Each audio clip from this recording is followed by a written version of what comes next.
This is R.C. Gorman's beautiful painting of Yellow Woman. R.C. Gorman's a great Native American painter. And this is a story, like I said, that you will not know.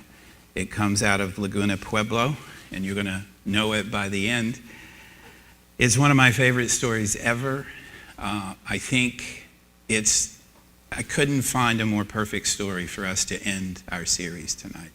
And I'm not going to tell you why. I think it's going to become evident as we go through here. So let's begin going through here. These are the pueblos. There are 19 of them in New Mexico, mostly along the Rio Grande River. There's one in Arizona, Hopi, and then there's one in Texas as well. So they're pretty much along the river there. They are called the ancestral pueblos, the people who built these cliff dwellings, you may know or have even visited. Sometimes called the Anasazi.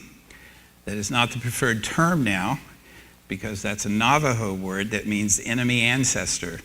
So the Pueblo peoples were like, how about just calling us ancestral pueblos? You may know these are complex and multi-storied adobe villages in the pueblos, but it's that same kind of structure. Pueblo just means the town, as you probably know, and it eventually comes to mean the people who live in these towns along the Rio Grande. There are mountains there, especially with the pueblos around Albuquerque, like Laguna Pueblo. It's about 40 miles west of Albuquerque. There's a beautiful mountain there called Mount Taylor that they have a name for called Say, and it means basically the woman veiled in rain clouds. And I love that, the woman veiled in rain clouds. Very nice. In these mountains live spirits, Katsina spirits. You may have seen or have a Katsina doll. The dolls are the representations of the spirits because the spirits left. The spirits emerged from the fourth world with the Pueblo people into this, the fifth world, but they were neglected and treated badly and forgotten, and so they disappeared. And so they went up into the mountains, and they exist now as mountain spirits. They take all kinds of forms, wind, mountains, rocks, rain, whatever. The Hopi in particular are fond of these Katsina ceremonies and making the Katsina dolls, which they give to their children to remind the children of the Katsina spirits who have left. You may well see Katsina dances.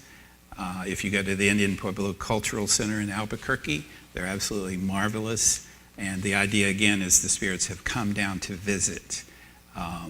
They have decided to return, and so they come in and dance. Pueblos are unique in that they were able to remain on their ancestral land. They were not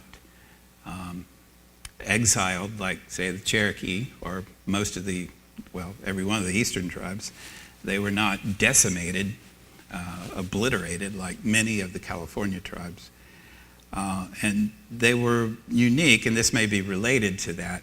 They were unique. Well, they were like the Aztecs in that they were able to acculturate the incoming colonial Catholicism. And it's a fascinating process. So the Spanish missionaries come and they have Mary, the Mother of God, and they're like, oh, we know her, that's the Corn Mother. And of course they learned fairly brutally that was not the Corn Mother, and you must not say that. So what happened was they took it underground and they made it secret. So whenever there was an Easter celebration or a Christmas celebration, they just adapted their ceremonies to the Christian calendar and the Christian form. And this is survival. This is how many indigenous people survive, is through adaptation. A perfect example is in 1911, a group, I believe it was the Apache mainly, formed the Native American Church.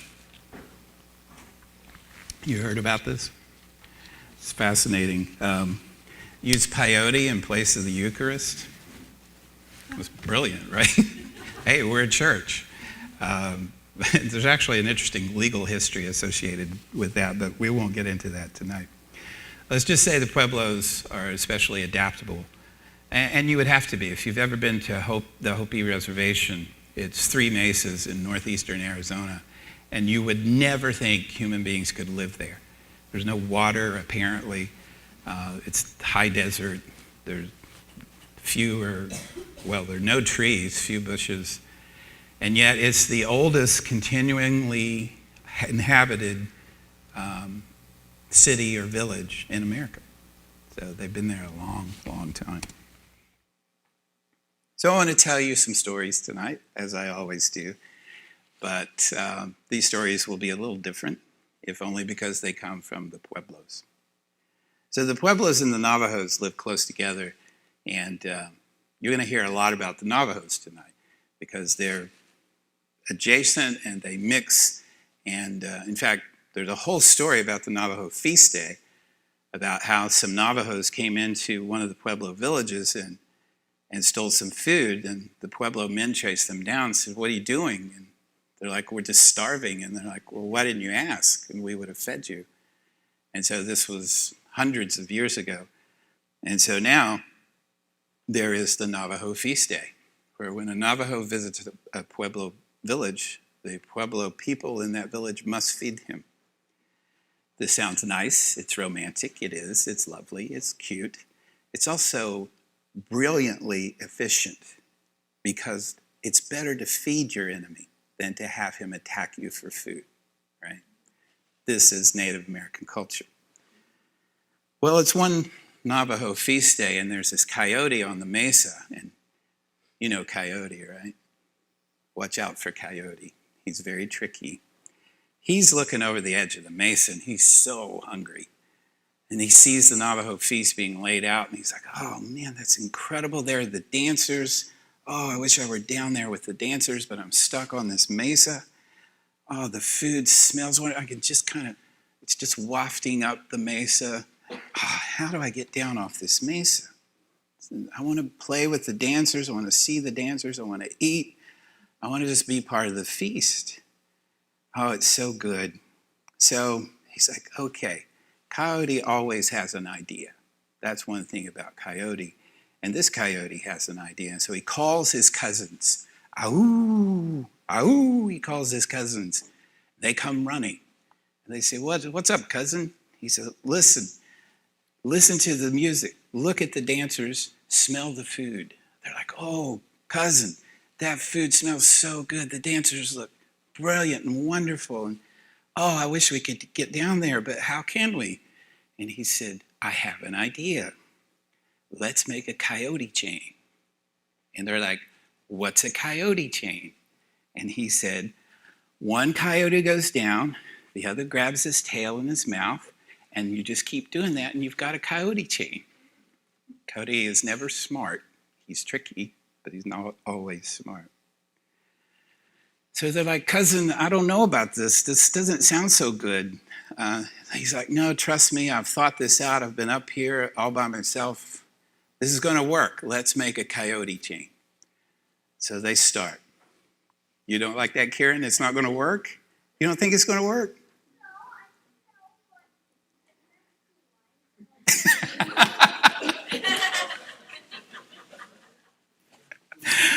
Okay, fair enough.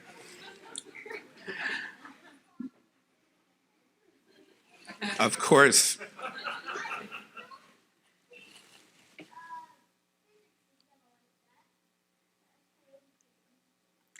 Anything else you'd like to say? From 9 to 90, we have them here. Excuse me, 10. Pardon me, Kieran. Happy birthday. All right. Thank you. Got to watch what I put on my slides when I'm telling stories, right?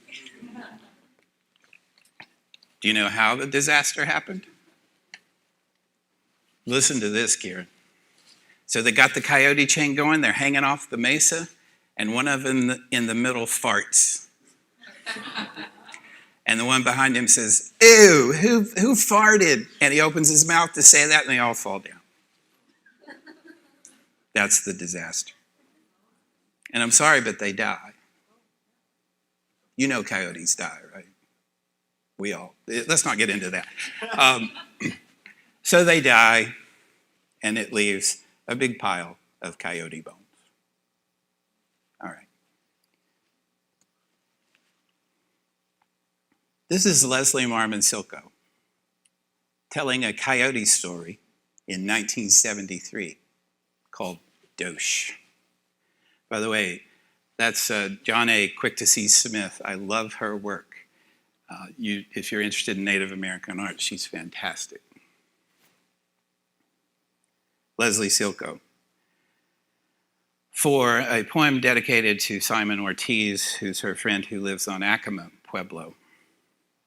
In the wintertime at night, we tell coyote stories and drink spinata by the stove. How Coyote got his old ratty coat, bits of old fur the sparrows stuck on him with dabs of pitch. This was after he lost his proud original one in a poker game. Anyhow, things like that are always happening to him. That's what he said anyway. And it happened to him at Laguna and Chinle and Lucachucay because Coyote got too smart for his own good. The Navajos say he won a contest once. It was to see who could sleep out in a snowstorm the longest. And Coyote waited until Chipmunk, Badger, and Skunk were all curled up under the snow. Then he uncovered himself and slept inside. And before morning, he got up and went out again and waited until the others got up before he came in to take the prize. Some white men came to Acoma and Laguna 100 years ago, and they fought over Acoma land and Laguna women, and even now some of their descendants are howling in the hills southeast of Laguna. Coyote wanted to be governor, and he said that when he got elected, he would run the other men off the reservation and keep all the women for himself.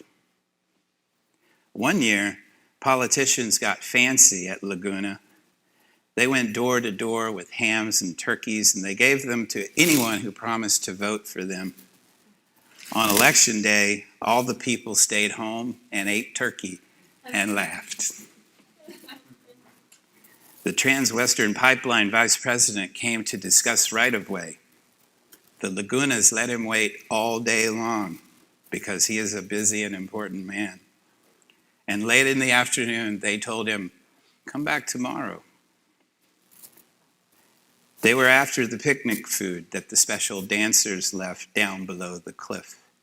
And Dosh and his cousins hung themselves down over the cliff, holding each other's tail in their mouth, making a coyote chain until someone in the middle farted, and the guy behind him opened his mouth to say, "What stinks?" And they all went tumbling down like that. Howling and roaring, Dosh scattered white people out of bars all over Wisconsin.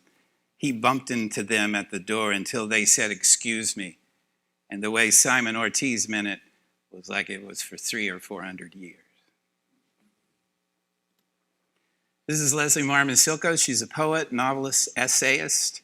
She wrote a number of books. The ones you might know are Storyteller.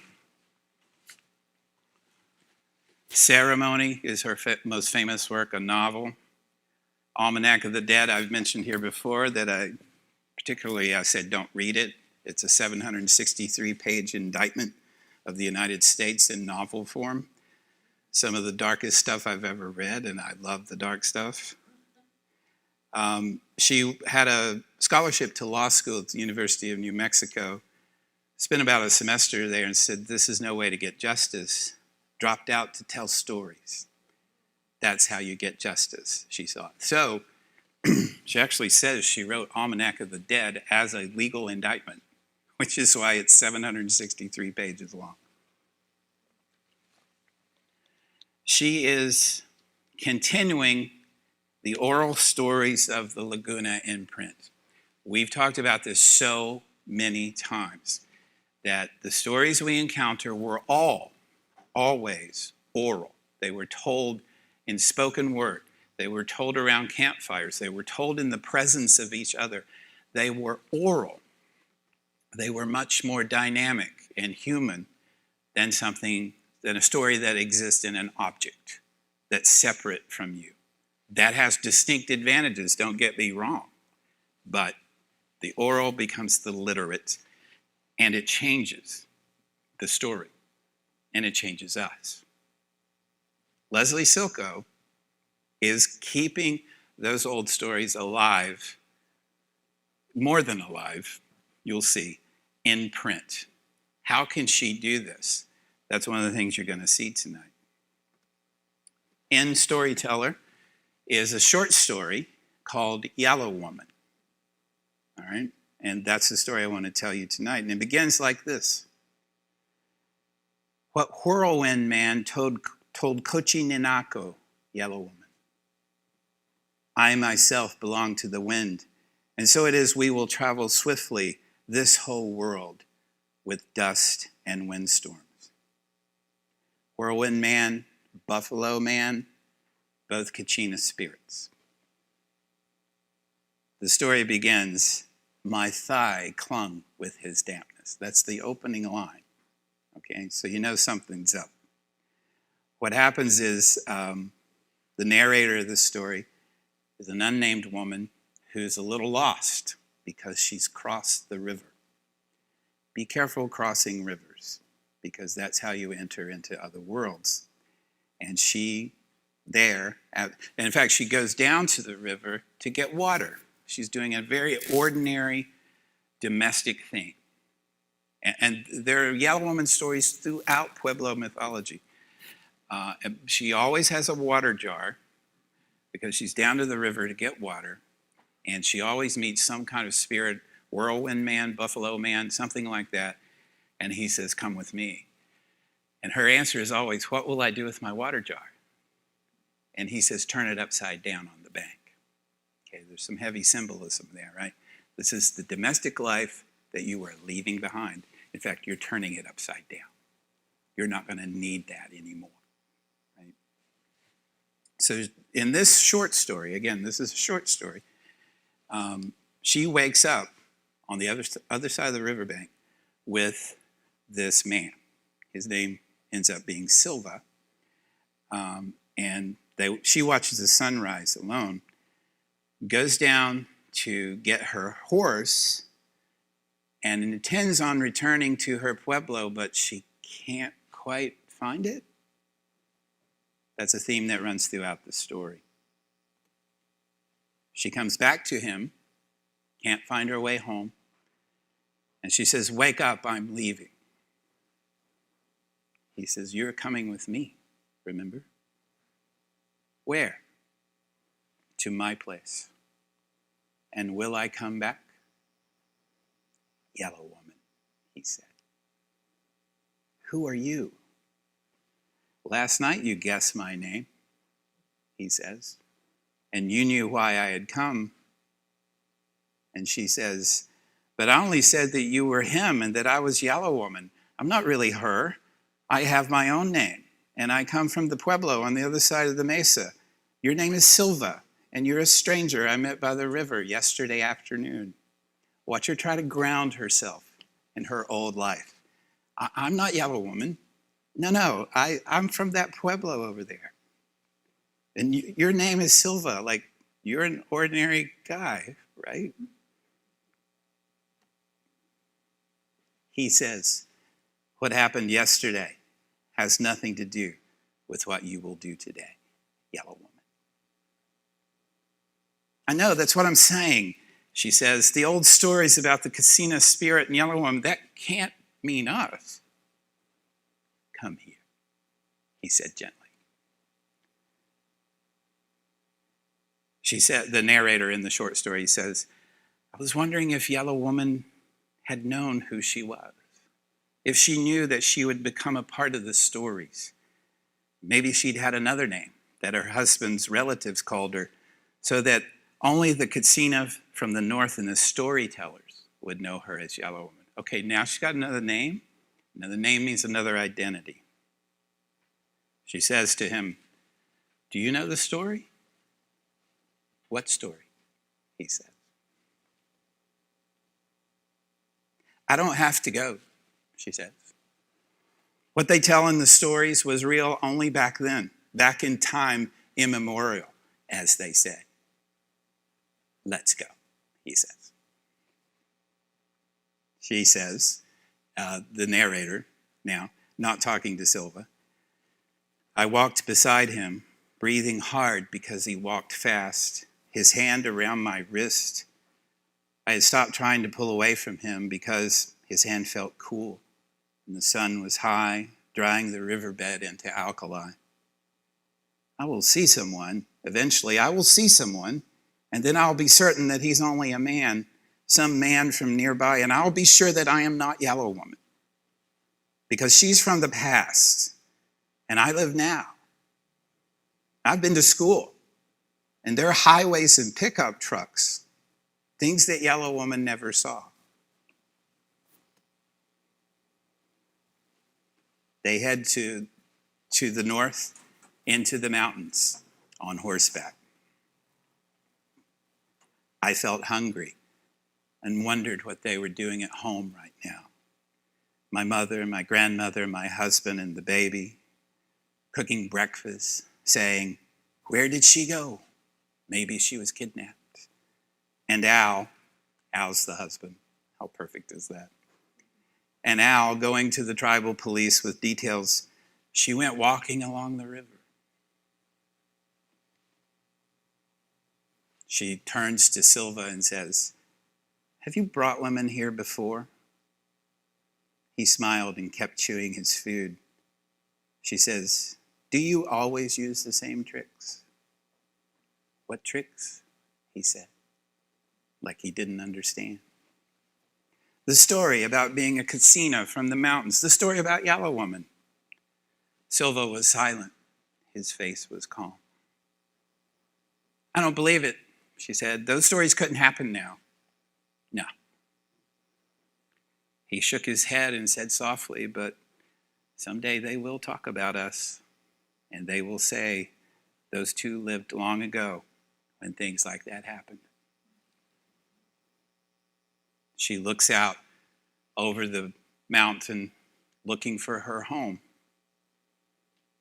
Can you see the pueblo? Silva asks, standing beside me.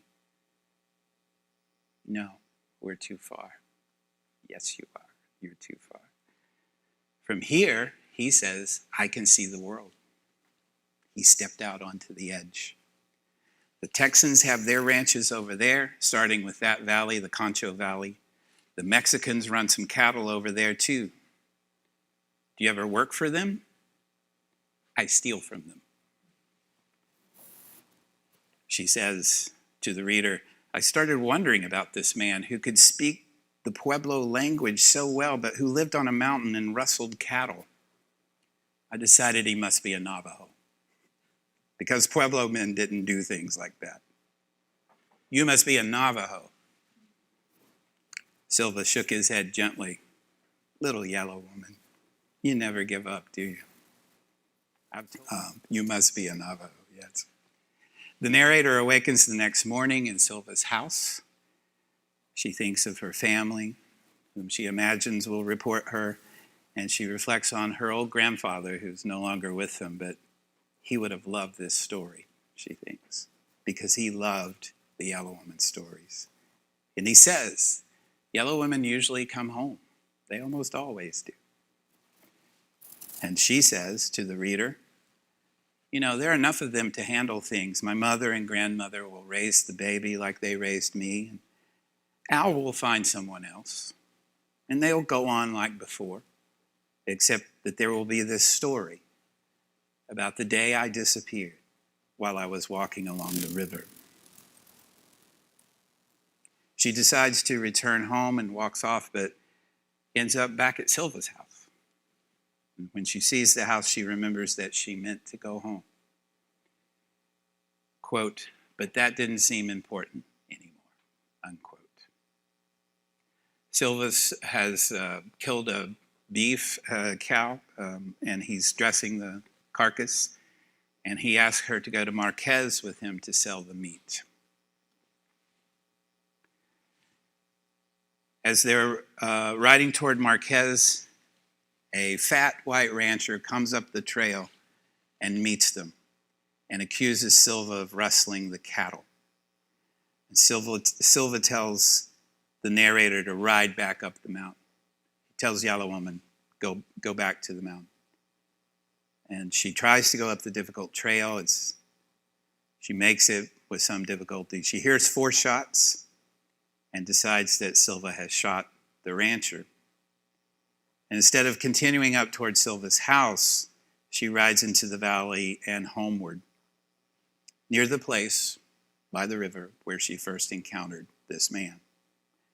She dismounts, starts the horse off alone on the trail she's just traveled, and then she continues on foot in the opposite direction. So she sends the horse back. She goes back toward the pueblo. But she sits for a while by the river and thinks about him before she heads to the pueblo. This is the narrator speaking to the reader. I came back to the place on the riverbank where he'd been sitting the first time I saw him. The green willow trees that he had trimmed from the branch were still lying there, wilted in the sand. I saw the leaves and I wanted to go back to him, to kiss him and to touch him. But the mountains were too far away now. And I told myself, because I believe it, he will come back sometime and will be waiting by the river. And this is the end of the story. I followed the path up from the river into the village. The sun was getting low, and I could smell supper cooking when I got to the screen door of my house. I could hear their voices inside. My mother was telling my grandmother how to fix the jello. And my husband, Al, was playing with the baby. I decided to tell them some Navajo had kidnapped me, but I was sorry that old Grandpa wasn't alive to hear my story, because it was the Yellow Woman stories he liked the best. This is a poem now in the same collection, Storyteller, that is called Storytelling. And as you can tell, it's about Yellow Woman. You should understand the way it was back then, because it is the same even now. Long ago, it happened that her husband left to hunt deer before dawn, and she got up and went to get the water. Early in the morning, she walked to the river where the sun came over the long red mesa. He was waiting for her that morning in the tamarack and willow beside the river. Buffalo man in buffalo leggings. Are you here already? Yes, he said. He was smiling, because I came for you. She looked into the shallow, clear water. But where shall I put my water jar? Upside down, right there, he told her, on the riverbank. You better have a damn good story, her husband said, about where you've been for the past 10 months and how you explain these twin baby boys. That gossip isn't true. She didn't elope. She was kidnapped by that Mexican at Siama Feast. You know my daughter isn't that kind of girl. It was in the summer of 1967. TV News reported a kidnapping. 4 Laguna women and 3 Navajo men headed north along the Rio Puerco River in a red 56 Ford. And the FBI and state police were hot on their trail of wine bottles and size 42 panties hanging in the bushes and trees all along the road. We couldn't escape them, he told police later. We tried, but there were 4 of them and only 3 of us. Seems like it's always happening to me. Outside the dance hall door, late Friday night in the summertime, and those brown-eyed men from Cubero, smiling. They usually ask me, have you seen the way the stars shine up there in the sand hills? And I usually say, no. Will you show me? It was that Navajo from Alamo, the tall, good-looking one. He told me he'd kill me if I didn't go with him And then it rained so much and the roads got muddy.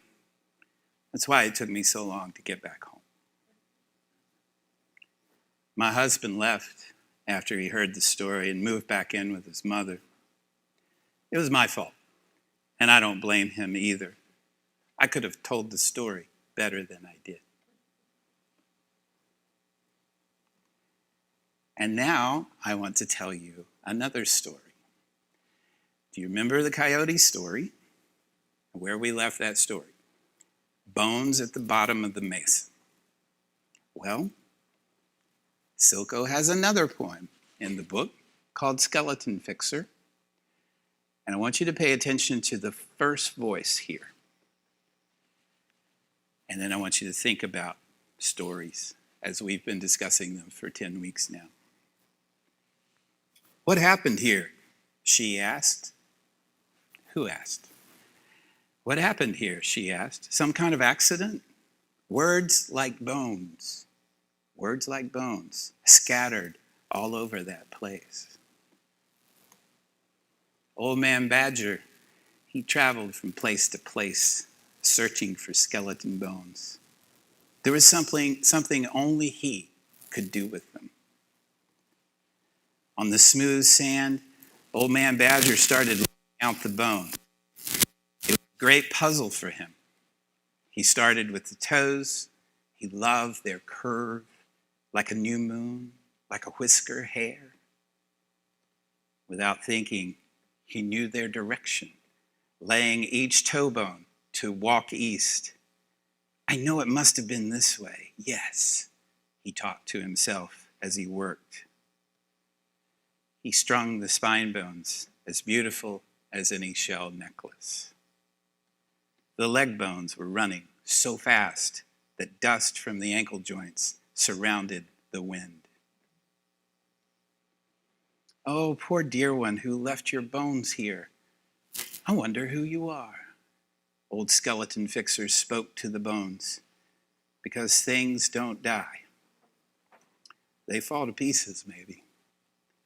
Get scattered or separate, but old Badger Man can tell how they once fit together. Though he didn't recognize the bones, he could not stop. He loved them anyway. He took great care with the ribs, marveling at the structure which had contained the lungs and the heart. Skeleton Fixer had never heard of such things as souls. He was certain only of bones. But where a heart once beat, there was only sand. Oh, I will find you one somewhere around here. And a yellow butterfly flew up from the grass at his feet. Ah, I know how your breath left you, like butterflies over an edge, not falling, but fluttering, their wings rainbow colors.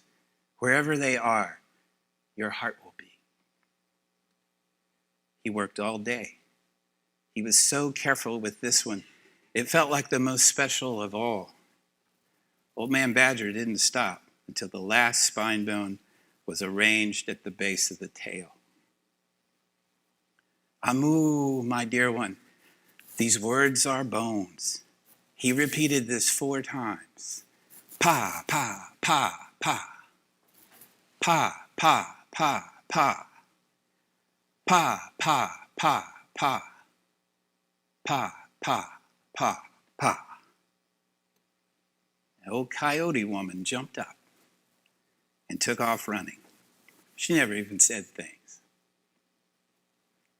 Skeleton Fixer shook his head slowly. It's surprising sometimes, he said, how these things turn out. But he has never stopped fixing these poor scattered bones he finds. This is a piece of a bigger story they tell around Laguna and Akamatoo. Do you see what that poem's about? Silko is the Skeleton Fixer. She's taken these old stories of Konichi Nako, of Yellow Woman, that frankly exist only in, or for a while existed only in museums, gathered by the early 20th century anthropologists Franz Boas and Elsie Clues Parsons, and they were dead. They were just dead, as everything in a museum is dead. She became skeleton fixer. She's the voice at the beginning. Words like bones. Let me see what I can do. And what we got was this. And this, as you can probably tell already, is basically a scrapbook of her life and her people's lives, with photographs and stories and poems and just things she overheard her grandmother and aunt say. Skeleton fixer. The stories live. Thank you.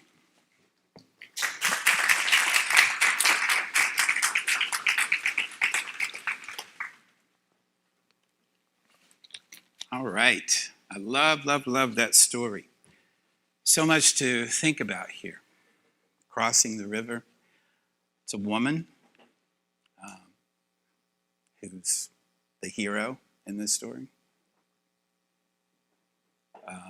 The leaving of the domestic life for the sacred. Once again, the sacred is not typically found in the domestic, at least in these stories. But she goes back, so there's the return, right? Well, it's directed toward the world, but that's a good question. Silko is actually criticized by a fellow Laguna writer named Paula Gunn Allen for revealing a clan story in ceremony. So these stories have been protected and handed down. Some stories were told to Elsie Clues Parsons, and they were recorded in the Bureau of American Ethnology, these yellowed sepia tomes where the stories are just laid out there and they're just lying there, not doing anything. Silko considered it her mission in her search for justice to retell these stories in print in a different medium and for a different time and place. So everything she does is to the world, but she's using the localized stories of her people. Again, this is something we've talked about the whole time, is what Campbell called ethnic ideas, the particular story in place, and then what you get from it, the universal notions. That make sense? Yeah. So, it's a story ultimately for all of us about the power of the search, about the power of women who undertake the search, about the power of women who will cross the river. And once they do, the men kind of become out. We're just looking for another woman to hang out with, someone to help with the baby. But she's the one who ventures into the mountains with the dangerous Katsina spirit. And sometimes Yellow Woman does not return. She disappears into the mountains. And if the story is not acted out, it's not alive. So Silko talks about growing up in Laguna and wandering down by the river as a teenage girl and expecting to see Whirlwind Man, because why wouldn't she? That's the story she knows, and she's down by the river, and so the story becomes enacted. But I see what you're getting at. There's a multiplicity of stories in Laguna. So there's a multiplicity of Yellow Woman stories, and she does different things, and in some stories she's part of this particular clan that's especially violent. In other stories she's more of a not passive, but she's more of a classical heroine as we would know her. The point is multiplicity. So there are not analogous stories for men, but there are stories for men. And you know who they usually are? They're the twin boys, right? So this is an old pattern in world mythology, especially in indigenous mythology, is that a woman takes the leap into the unknown, which turns out to be the sacred. She is impregnated there, and she returns with twins. The twins are what bring culture to the people. I don't know if you remember a story I told you a long time ago about the woman who fell from the sky. No, it's an Iroquoian story. Do you want to hear it again? Yeah, I guess I kind of have to now, don't but it's right in line with what Sarah's talking about. So it turns out there was a great magician who lived in this town, and he was very powerful. And there was a family there who had a daughter who had come of age. And they said, it's time for you to be married. And the magician had taken a fancy to her, and he said, I'd like for this woman to be my wife.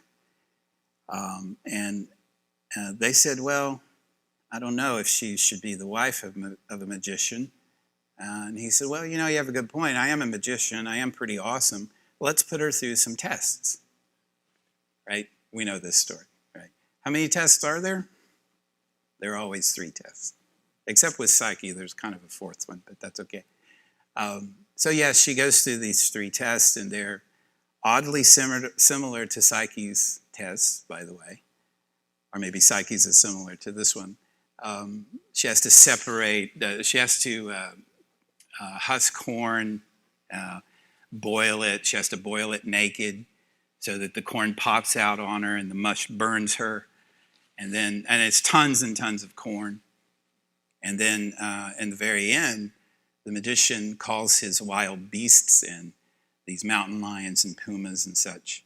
And they lick the mush off her naked body. And of course, with each lick creates a wound. And she stands and takes it. We might say she persists. And he said, he's impressed. And he's the magician. He's like, all right, you know what? I think maybe you are worthy of being my wife. I will take you as my wife. Well, being the wife of a magician is a fairly boring thing, apparently, because the magician's just magicianing. So what do? Turns out outside their place their hogan was a tree, and it was a pretty amazing tree.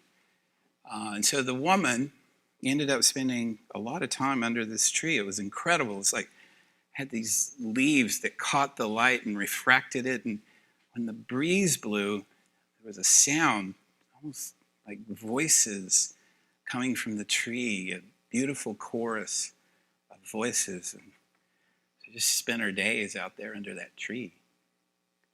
Meanwhile, the magician is talking with the village council, and it turns out it's been a long time since it's rained. And this is life and death, of course, in an agricultural society if it doesn't rain. And so they're having this council, and they're trying to figure out what went wrong and why the gods are displeased or why it hasn't rained. And so they're backtracking through all that's happened, and one of the council members says, bravely or perhaps stupidly, to the magician, we were fine until you married that woman. That's when the drought came. And he gets upset, and he's like, I love this woman. She passed my test. Are you crazy? I resent this. But you're right. You're right. That's when the drought came. And so this goes on for a while, and they finally wear him down and convince him that he must kill his wife. So he's like, well, how am I supposed to do this? Which is kind of funny in the story because he's a magician, but okay. As I always say, it's not the logical, it's the mythological. And they said, well, she loves that tree. So he said, okay. And they said, just pull up the tree, throw her in the hole, put the tree back. Dude, this is easy. He's like, all right, I guess. And so he procrastinates. He doesn't want to do this. Meanwhile, while the council was deliberating, she had been under that tree again. She got this sense, this intuition, this notion, as women sometimes do. She lay back, spread her legs, and a blossom from the tree landed on her vagina. She knew immediately she was pregnant. So she's out by the tree another day, sure enough, and here comes the magician, kind of sheepishly for a magician. And he says, what do you think's underneath that tree? She's like, underneath it? Dude, you should know what's on it. No, she doesn't say that. She says, I don't know what's underneath the tree. Why would I even ask such a question? He's like, well, I think maybe we should explore what's underneath the tree. This sounds like a couple's conversation. Yeah, we should explore that. And she's like, all right, whatever you want, right? So he pulls up the tree and he expects to see the hole. He's going to kick her in, put the tree back. Instead, what he sees is an incredible expanse of blue. And even he's taken aback, and she's really shocked, and they're like, well, that's unusual. And what is that? And she says, I don't know. And he says, I don't know either. And he's like, maybe one of us should find out. And she's like, what do you mean? And he says, maybe one of us should jump into the hole and see what's down there. And she says, all right, I'll do it. And she does. And that's the woman who fell from the sky. She's the mother of us all. And she's pregnant with the culture twins. She's pregnant with the twin boys that bring the Iroquois everything they need to know to live. So there's another story. I love that story. Yeah. Joy Harjo, another poet, Native American poet, Muskogee Creek. She's also a saxophone player, and she has a band called Poetic Justice. She wrote a book of poetry called The Woman Who Fell from the Sky. This is a really important story. I always tell my students when I share that story, I say, imagine if your life was guided by that story instead of the Genesis story. Now, I'm not talking about you have this romantic notion of the woman who fell from the sky. Isn't that sweet? That's lovely. I'm talking about that's your story. That is your story. That's what you believe. That's how you orient yourself in the world. First of all, you'd treat trees very differently, wouldn't you? And secondly, you'd treat women very differently, wouldn't you? The woman who fell from the sky.